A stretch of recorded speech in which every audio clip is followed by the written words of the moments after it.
नमस्कार, मैं हूं आपके साथ मयंक। आज 20 तारीख है। पिछले 12 घंटे के अंदर इजराइल, ईरान और अमेरिका से जुड़े सारे अपडेट मैं आप तक पहुंचाऊंगा। देखिए, इस वक्त की सबसे अहम खबर, ईरान और अमेरिका के बीच जिनेवा में जो बातचीत होने वाली थी वो टल चुकी है।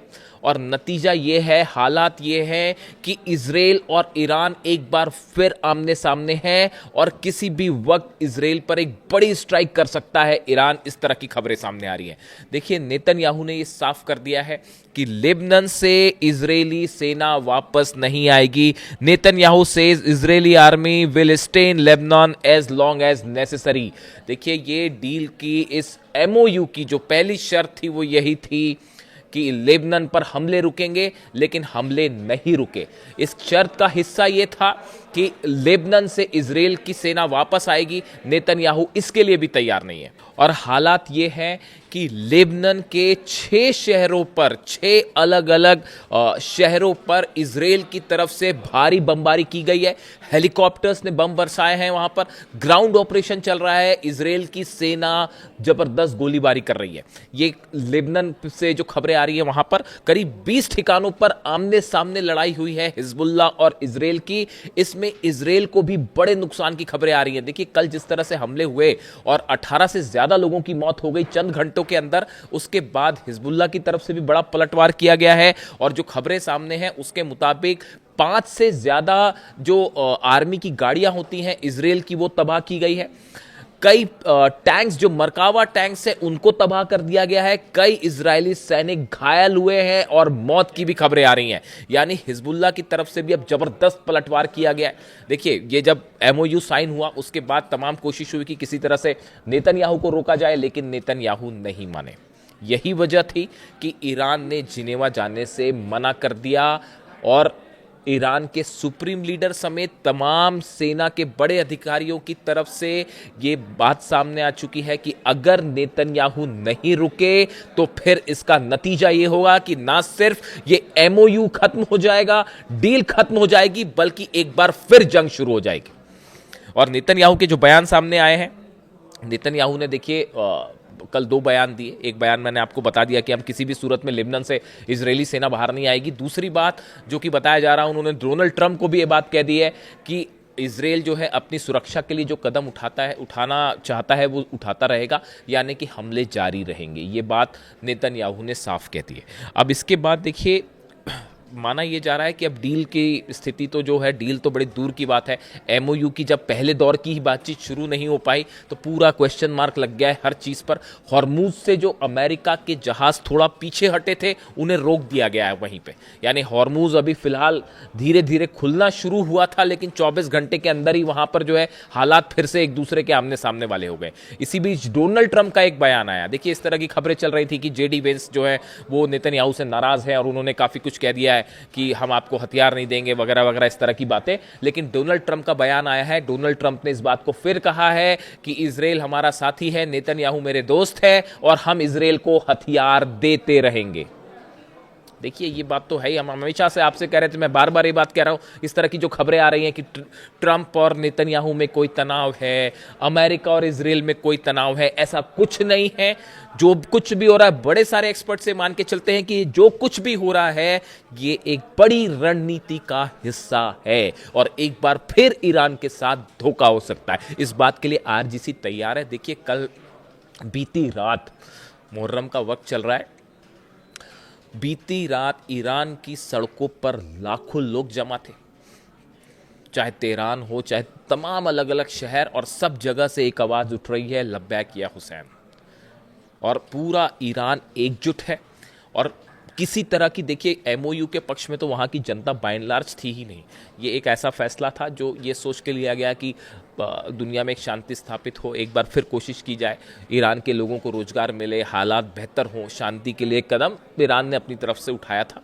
लेकिन एक बार फिर धोखा मिला, जिसको लेकर जो है बार बार यही बात कही जा रही थी। अब इन हालात में न सिर्फ ईरान की आवाम बल्कि वहाँ की लीडरशिप एक बार फिर बेहद गुस्से में है और बताया जा रहा है कि मुस्तफा खामेनी एक बार फिर कोई बड़ा फैसला कर सकते हैं इस एमओयू को लेकर।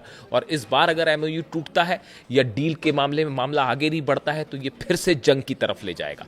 लेकिन इस बीच देखिए, मैं आज छोटा सा जिक्र करना चाह रहा हूं एक ऐसे मुद्दे का जो बेहद गंभीर है और बताया जा रहा है कि एक बड़ा कोवर्ट ऑपरेशन शुरू कर दिया है बेंजामिन नेतन्याहू ने, मोसाद ने, इजराइल ने। ऐसा ऐसा कई एक्सपर्ट्स बता रहे हैं। ऑपरेशन ऑक्टोपस नाम दिया गया इसको। देखिए, ये दूसरे दिन 2 दिन पहले एक खबर आई, एक हमला होता है ईरान में। देखिए, ईरान के एक top nuclear scientist doctor Mehrdad की गोलियों से हत्या कर दी गई, उन्हें गोलियां मार दी गई और उनकी मौत हो जाती है। ये ठीक 2 दिन पहले की घटना है। मैं इस पे नज़र बनाए रखा था कि इससे क्या जुड़े अपडेट आते हैं और अब ये बताया जा रहा है कि ये मोसाद से जुड़ा ऑपरेशन हो सकता है। देखिए, ये माना जा रहा है कि ये एमओयू साइन होने के बाद एक बड़ा प्लान तैयार किया गया है जिसमें ईरान के कई टॉप लीडर्स को, कई टॉप साइंटिस्ट को और इसके साथ ही आईआरजीसी के बड़े अधिकारी, वो सब के सब मोसाद के निशाने पे हैं और किसी पर कभी भी हमला हो सकता है ताकि ये डील, ये एमओयू मामला आगे ना बढ़ पाए।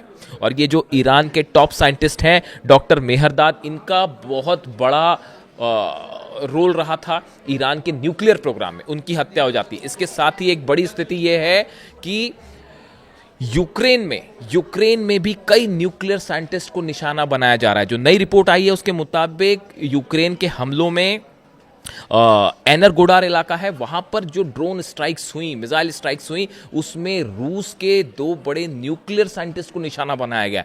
ये बड़ी हैरान करने वाली बात है कि जिस तरह से यूक्रेन भी हमले कर रहा है और रूस के साइंटिस्ट को निशाना बनाया जा रहा है, उसी तर्ज पर ईरान को भी न्यूक्लियर साइंटिस्ट को जो है वो निशाने पर लिया जा रहा है। ये क्या कोई बड़ा कोवर्ट ऑपरेशन शुरू हो चुका है? देखिए, रूस के ठिकानों पर हमले किए यूक्रेन ने, फिर एनर्जी ठिकानों पर हमले हुए, फिर परमाणु प्लांट्स पर हमले हुए और उसके बाद अब साइंटिस्ट पर हमले हो रहे हैं। आप ध्यान से देखें, ईरान में भी बिल्कुल ऐसे ही हुआ। पहले ईरान के अलग अलग ठिकानों पर हमले होते हैं, एनर्जी सेंटर्स पे हमले हुए, उसके बाद ईरान के परमाणु प्लांट्स जो हैं, न्यूक्लियर प्लांट्स हैं, उस पर हमले हुए और अब साइंटिस्ट पर भी हमले हुए। ये एक जैसी सिमिलैरिटी ये बता रही है कि एक बड़ा ऑपरेशन है जो शायद सीआईए और मोसाद के कोऑर्डिनेशन से चल रहा है, ऐसा कई एक्सपर्ट बताते हैं, ऐसे ईरान के आरोप है। सबसे अहम खबर यह भी है, ईरान ने एक बार फिर हॉर्मूज बंद कर दिया है। देखिए, बिल्कुल ठीक सुना आपने, ईरान ने एक बार फिर हॉर्मूज बंद कर दिया है और हॉर्मूज में जबरदस्त तनाव देखने को मिल रहा है। जिस तरह से इजराइल ने हमले किए लेबनान पे, बताया जा रहा है कि पिछले 24 घंटे के अंदर 50 से ज्यादा लोगों की मौत हो गई है पूरे लेबनान में, खास तौर पर दक्षिणी लेबनान में जो हमले हो रहे हैं, ग्राउंड ऑपरेशन हो रहा है। इस बात से नाराज ईरान ने पहले तो जिनीवा में बातचीत के लिए जाने से मना कर दिया, लेकिन उसके बाद एक ऐसा कदम उठाया ईरान ने जिससे डोनाल्ड ट्रंप और अमेरिका भी हैरान है। ईरान ने एक बार फिर हॉर्मूज को ब्लॉकेड करना शुरू कर दिया है, बंद कर दिया है हॉर्मूज को। देखिए, हॉर्मूज से कल ही अमेरिका के जो जहाज थे वो पीछे हटने शुरू हुए थे और बताया जा रहा है कि ईरान के कई ऑयल टैंकर्स कल हॉर्मूज को पार करके अपनी मंजिल की तरफ आगे पहुंचे। लेकिन जिस तरह से लेबनान पर हमले हुए, उस बात को लेकर ईरान खासा नाराज है, ईरान के जनरल नाराज हैं और उन्होंने हॉर्मूज में एक बार फिर अपनी ब्लॉकेट कर दिया, उसे बंद कर दिया और वहां पर जो है अपनी छोटी बोट्स जो है उसकी तैनाती बढ़ा दी है, अपने जंगी जहाजों की तैनाती बढ़ा दी है। यानी हॉर्मूज अभी खुले चंद घंटे ही बीते थे कि एक बार फिर हॉर्मूज बंद हो गया है और आमने सामने स्थिति देखी जा रही है अमेरिका और ईरान की हॉर्मूज में। डोनाल्ड ट्रंप की तरफ से कहा गया है कि नेतन्याहू को लेबनान पर हमले रोकने चाहिए, लेकिन ईरान का कहना है कि सिर्फ ऐसे बयानों से काम नहीं चलेगा और पूरी तरह से लेबनान में युद्ध रोकना अमेरिका की जिम्मेदारी है, हमले रोकना अमेरिका की जिम्मेदारी है। अगर अमेरिका ने हमले नहीं रुकवाए लेबनान पे तो बातचीत आगे नहीं चलेगी और ना ही हॉर्मूज खुलेगा। इस मुद्दे को लेकर, हॉर्मूज को लेकर अब एक बार फिर तनाव बढ़ता दिखाई दे रहा है और बताया जा रहा है कि अगले 24 घंटे में ये तय हो पाएगा कि इजराइल और लेबनान खास तौर पर हिजबुल्लाह के बीच जो हमले हैं क्या वो जारी रहते हैं या वो किसी सीज फायर की तरफ आगे बढ़ते हैं। देखिए, नेतन्याहू पहले ही साफ कर चुके हैं कि हिजबुल्लाह पर हमला नहीं रोका जाएगा, इसराइल की सुरक्षा सुनिश्चित की जाएगी। लेबनान में जो जमीन पर इसराइल ने कब्जा किया है, नेतन्याहू उसे भी खाली करने के लिए राजी नहीं है, पीछे आने के लिए राजी नहीं है। ऐसे में ईरान और अमेरिका की बातचीत कितने दिन चल पाएगी, इसको लेकर अब बड़ा सवाल खड़ा हो गया है।